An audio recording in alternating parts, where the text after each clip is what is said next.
Yeah, and this is something that I've really talked a lot about before on this show is the difference in how what we say to ourselves and how it impacts us. Because, what we believe, what we say, all that, it becomes our reality.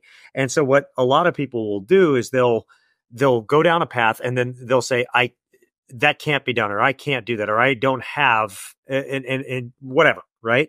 And that becomes like everything stops there. The brain stops at that point, right? Because there's nothing beyond it at that point. Okay, right?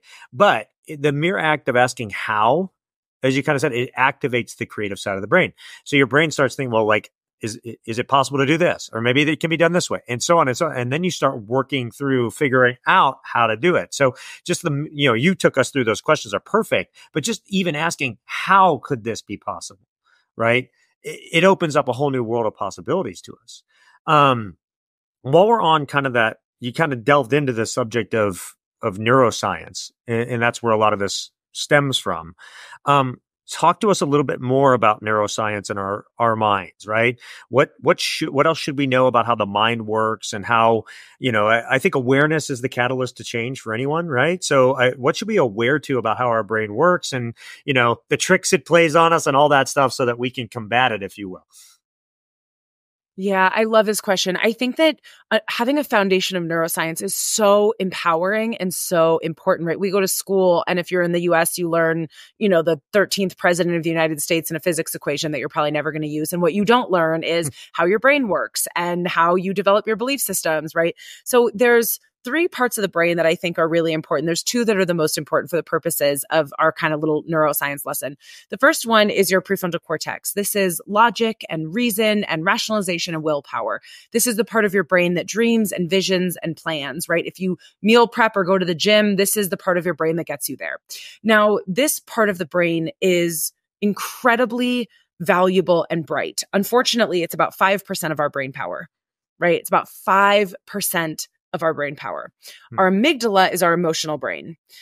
Our emotional brain is about 95% of our brain power. So if you look at functional MRI data, the part of your brain that lights up when you are making decisions is not your prefrontal cortex. It is your amygdala. So people say that there's logical people and there's emotional people.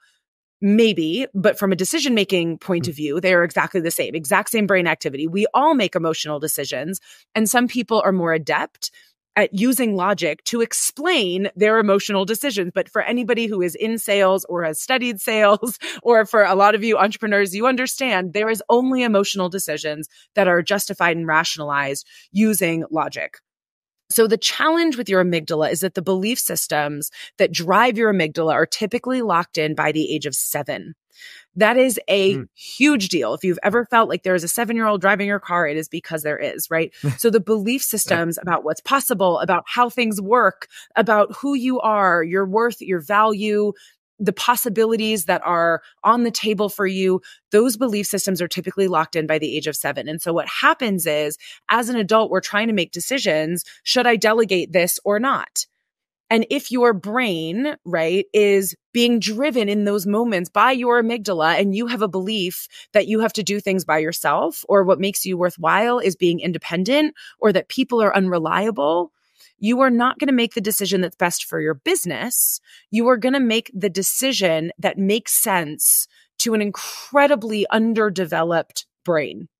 And so what happens is we think we're doing what's best for the business, but what we don't realize is we're typically hustling for our worth, right? We're trying to make a decision that makes us feel better in our amygdala. It makes us feel better, which is not what's best for our business. And I want to give you an example because I think this is it's such a common example for entrepreneurs. If you get your worth and value from working hard, what do you require? Right? Hard work. You require hard work. Mm-hmm. And so what you're not looking for is efficiency. What you're not looking for is what's most effective. What you're not looking for is innovation, right? You're looking for places where you can prove your worth by working hard. And so I see entrepreneurs hit these stuck points because they are so attached to hard work that they're not able to see beyond, right? They are hiring people and paying them and then not delegating and really using them or empowering them. I see this with control, right? Because your primary goal in your brain is not happiness, it's safety. But the things that your Right. brain deems safe have nothing to do with danger, right? This is another really key piece of neuroscience. The way that your brain develops around safety is ages 0 to 7, you are in a family and your survival does not depend on yourself, right? It depends upon your parents or primary caregivers, right? So you have interdependent survival. As a result, you are trying to create a feeling of harmony in your family because harmony is conflated with safety, right? This is so important, Dave, and all of the listeners. If you think of the ages of 0 to 7, your brain is trying to figure out how to be safe. And every time there's a feeling of harmony in your family, your brain will catalog those things as safe. And anytime there's a feeling of disharmony in your family, your brain will categorize those as unsafe. That has nothing to do with danger. So if at 42 years old, you have a fear of conflict, that's because your brain actually has cataloged conflict as unsafe. And so your amygdala is driving your decision making from these feelings that have nothing to do with reality. They have to do with a set of circumstances and feelings that existed early in life. And so until you untangle those, we are so often on autopilot where we don't even realize where these beliefs come from and where our behaviors are coming from. So the final thing I will say on neuroscience, just it's a very empowering piece of the puzzle.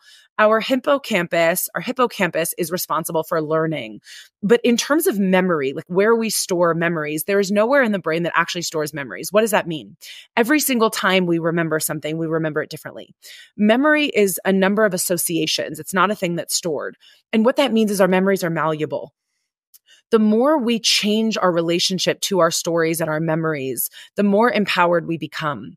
So it's really important to understand memory can be changed and we can create stories that empower and support us or stories that disempower us. So understanding that there's nowhere where memory is stored is a really important piece of the puzzle because it aligns with all of the research on neuroplasticity. So I'll pause for a minute. That's a little neuroscience lesson. Well, Britt, before the break, you did a great job going through a really great lesson on neuroscience, neuroplasticity, how things work.